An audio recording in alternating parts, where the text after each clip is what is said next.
Welcome everyone to VV education services. आज हम लोग अपना मैनेजमेंट ऑफ फाइनेंशियल सर्विसेज का यूनिट नंबर 5 के 2 टॉपिक्स पढ़ने वाले हैं। The first topic is venture capital and the next topic is factoring. सबसे पहले हम लोग मीनिंग पढ़ेंगे वेंचर का और कैपिटल का। वेंचर का मतलब होता है बिजनेस और कैपिटल मतलब वो अमाउंट जो हम लोग बिजनेस में इन्वेस्ट करते हैं in order to carry on all the activities of the business. ठीक है, तो वेंचर कैपिटल क्या हो जाएगा? वो अमाउंट जो एक बिजनेस को चाहिए होता है in order to run its operation, that is known as venture capital. ठीक है, अब वेंचर कैपिटल तो ये हुआ। ठीक है, वेंचर कैपिटल के कुछ फीचर्स हम लोग को यहाँ पे पढ़ने हैं। सबसे पहला, वेंचर कैपिटल हमेशा एक लॉन्ग टर्म इन्वेस्टमेंट होता है, क्योंकि बिजनेस कोई भी इस ऑब्जेक्टिव के साथ नहीं करता है कि मेरा बिजनेस 1 साल में बंद हो जाएगा, 2 साल में बंद हो जाएगा, 6 महीने के लिए कर रही हूँ मैं बिजनेस। कोई भी ऐसा माइंडसेट के साथ बिजनेस नहीं करता है। हम लोग गोइंग कंसर्न फॉलो करते हैं, जिसमें हम लोग ये अज्यूम करते हैं कि हमारा बिजनेस काफ़ी टाइम तक लॉन्ग टर्म तक चलता रहेगा। तो जो इन्वेस्टमेंट हम लोग बिजनेस में कर रहे हैं वो भी लॉन्ग टर्म की होगी। तो venture capital is a long term investment. Next है high degree of risk. Business में रिस्क तो होता ही है, आप क्योंकि पैसा लगा रहे हो, मार्केट कंडीशंस होती हैं, कस्टमर्स का टेस्ट प्रेफरेंस चेंज हो सकता है, जो आपके सप्लायर्स हैं वो कभी भी रेट चेंज कर सकते हैं, कभी भी वो चीज़ों को अपने हिसाब से डाइवर्ट कर सकते हैं। तो काफ़ी सारी रिस्क जुड़ी रहती हैं आपके बिजनेस के साथ। इकोनॉमी कभी कैसा चल रहा है, कभी कोविड, अभी जैसे कोविड एक तरीके से रिस्क था। तो आपने एक तरीके से बिजनेस में जो भी पैसा लगाया है that is something risk you are taking. ठीक है, by investing in the business. तो हाई डिग्री ऑफ रिस्क होती है उसमें। इक्विटी पार्टिसिपेशन, कहीं ना कहीं venture capital at the end equity participation होता है। इक्विटी मतलब क्या होता है? वो पैसा जो बिजनेस को कभी लौटाना नहीं है, बस वो बिजनेस उससे ग्रो होता रहता है। तो कहीं ना कहीं हम लोग अपने ट्राई करते हैं कि मैं लोन कम लूँ, मैं इक्विटी ज़्यादा लूँ।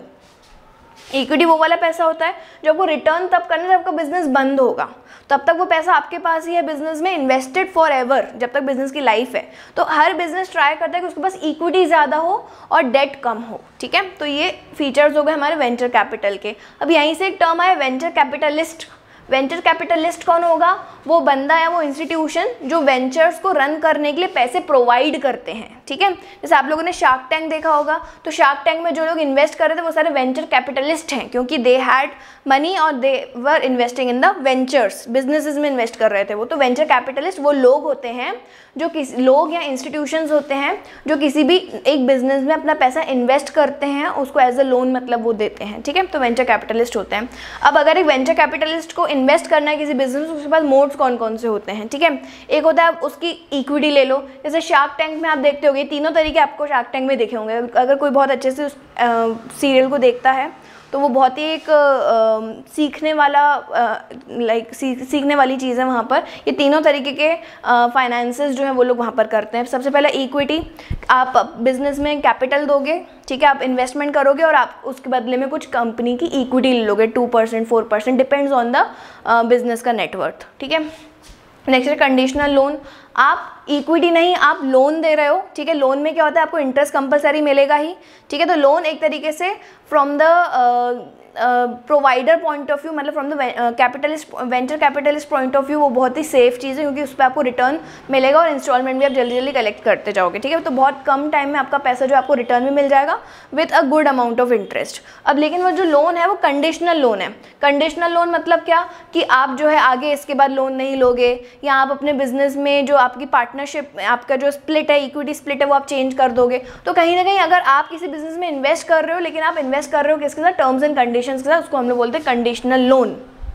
दूसरा होता है कन्वर्टेबल लोन, जो कुछ टाइम बाद आपका पैसा इक्विटी में कन्वर्ट हो जाता है, उसको हम लोग कन्वर्टेबल लोन बोलते हैं। ठीक है, आज मैं तुम लोगों को लोन दे रही हूँ, लेकिन 5 साल बाद मेरा जो भी लोन का अमाउंट है उसको इक्विटी में कन्वर्ट कर देना, तो उसको हम बोलते हैं कन्वर्टेबल लोन्स। तो ये 3 मोड्स होते हैं जिस एक वेंचर कैपिटलिस्ट किसी भी बिजनेस को कैपिटल प्रोवाइड करता है, इन 3 मोड्स के साथ। नेक्स्ट है क्या क्या फैक्टर्स एक सोच कर, मतलब अगर आपको ही किसी भी बिजनेस में इन्वेस्ट करना हो तो आप क्या क्या सोचोगे? सबसे पहले तो उसमें मैनेजमेंट टीम बहुत ज़्यादा स्ट्रांग होनी चाहिए। प्रोडक्ट में कितना भी दम हो, अगर आपकी मैनेजमेंट टीम स्ट्रांग नहीं है तो आप मार्केट में स्टैंड ही नहीं कर पाओगे, आपकी कोई मार्केट स्टैंडिंग ही नहीं रहेगी, आपके कॉम्पिटिटर्स आपको खा जाएंगे। ठीक है, तो management team, idea, concept, business plan बहुत अच्छा होना चाहिए, तगड़ा होना चाहिए, जिसमें आप एक तरीके से मार्केट को कैप्चर इजीली कर पाओ, कस्टमर्स को इजीली अपने बिजनेस तक ला पाओ। ठीक है, प्रोजेक्ट एंड कॉस्ट रिटर्न्स, कितने टाइम में आपका रिटर्न मिल रहा है, पता चला आपका प्रोडक्ट तो बहुत अच्छा है, आप बेच भी सस्ता रहे हो लेकिन आप प्रॉफिट नहीं बना रहे हो, रिटर्न्स जो आपको मिलने चाहिए आपके कैपिटल इन्वेस्टेड पर वो अगर आप अपने प्रोवाइडर्स को नहीं प्रोवाइड कर पा रहे हो, ठीक है।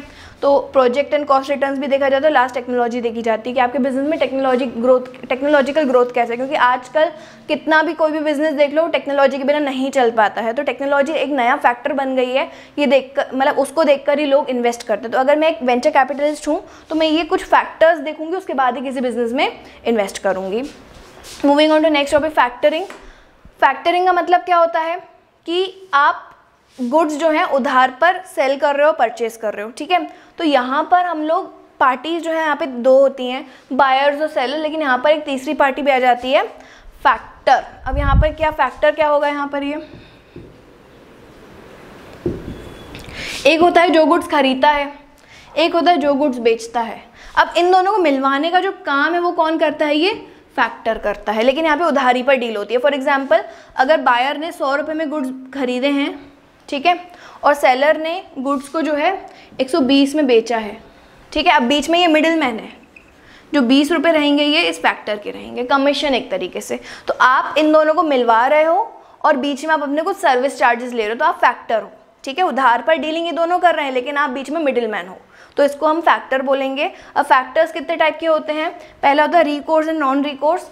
रिकोर्स का मतलब क्या होता है, जिसमें पूरी की पूरी रिस्क जो है फैक्टर के ऊपर आती है, अगर पेमेंट हुआ नहीं हुआ मतलब एक गारंटियर रहता है, ठीक है।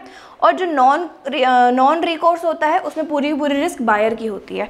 मतलब एक तरीके से अगर आप केस वगैरह जो भी होगा उसमें फैक्टर का कोई भी लेना देना नहीं होगा, if it's a non course type of factoring, ठीक है। तो वो फैक्टर के ऊपर डिपेंड करता है कि वो इनमें से कौन से टाइप की फैक्टरिंग करना चाहता है, कौन से तरीके की कमीशन लेना चाहता है, ठीक है। कमीशन हर एक टाइप पर अलग अलग रहती है। तो एक ये हो गया अपन का recourse and non recourse. Next है advance and maturity factoring. Advance factoring का मतलब क्या होता है कि वो किसी एक पार्टी से एडवांस में पैसे ले लेगा। मतलब जैसे वो बायर से जो है बोलेगा कि आप मुझे पैसे दे ही दो, लेकिन वो सेलर को बाद में देगा, तो ये एडवांस होता है। मैच्योरिटी मतलब क्या हो जाएगा कि जब तक आपका टाइम, जितना भी टाइम ड्यूरेशन आपको दिया हुआ है वो मैच्योर होगा, उसके बाद ही पेमेंट मिलती है, वो होता है अपन का मैच्योर फैक्टरिंग, ठीक है। Next domestic and export. नाम से समझ आ रहा है डोमेस्टिक मतलब जब विद इन द कंट्री हो रहा है ये सब सामान, मतलब आपका जो बायर है वो भी इंडिया का है, सेलर भी इंडिया का है, फैक्टर भी इंडिया का है, तो ये कौन सा हो जाएगा, डोमेस्टिक। एक्सपोर्ट में क्या हो जाएगा कि कोई एक, तीनों में से कोई एक जो है बाहर का होगा अगर, ठीक है, मतलब मेनली बायर और सेलर में से कोई बाहर का होना चाहिए, ठीक है। तो इन दोनों में से कोई भी बाहर का तो वो एक्सपोर्ट या इम्पोर्ट में आ जाएगा। लास्ट है आपका सिलेक्टेड। सिलेक्टेड मतलब क्या हो जाएगा कि जो ये फैक्टर है किसी की एक ही टीम में होगा, मतलब एक ही तरफ से आएगा, या तो वो बायर की तरफ से आ सकता है, तो वो सेलर की तरफ से आ सकता है। अगर वो सेलर की तरफ से आता है तो वो ज़्यादा कमीशन लेगा क्योंकि उसको गुड सेल करवा के दे रहा है, ठीक है।